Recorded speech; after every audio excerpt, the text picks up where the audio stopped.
醫美診所到健康來投入這是引起外界對運輸的關注。也雲林到六社口理科服務中心遐公共便所講，只要爬去你邊仔的逃生梯，就會當對遐個空間看到便所內底的動靜。也這縣府講會趕緊來改善。也佇台中站前的這個秀泰購物中心的查某便所，嘛有民眾發現講呢，對外芳是有30公分遐爾寬。業者接到通報，是趕緊把這個坑補起來。這邊是洗手台，你可以錄一下。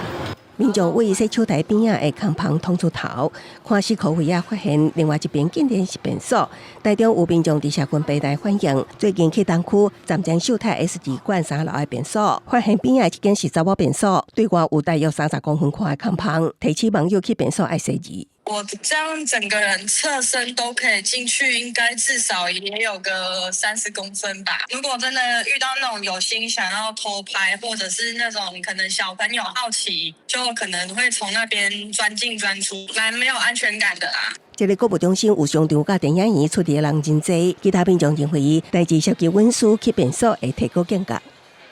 那比較隱私嘛，女生上廁所的地方，對，我會覺得說外面是不是看得到那個裡面，我就可能會先稍微看一下附近是不是就會像不像，會不會有像這樣的縫隙之類的，就會另外特別注意。業者表示，便所門旁設計造成民眾不安甲顧慮，已經隨封起來，後手會全面檢視館內設備。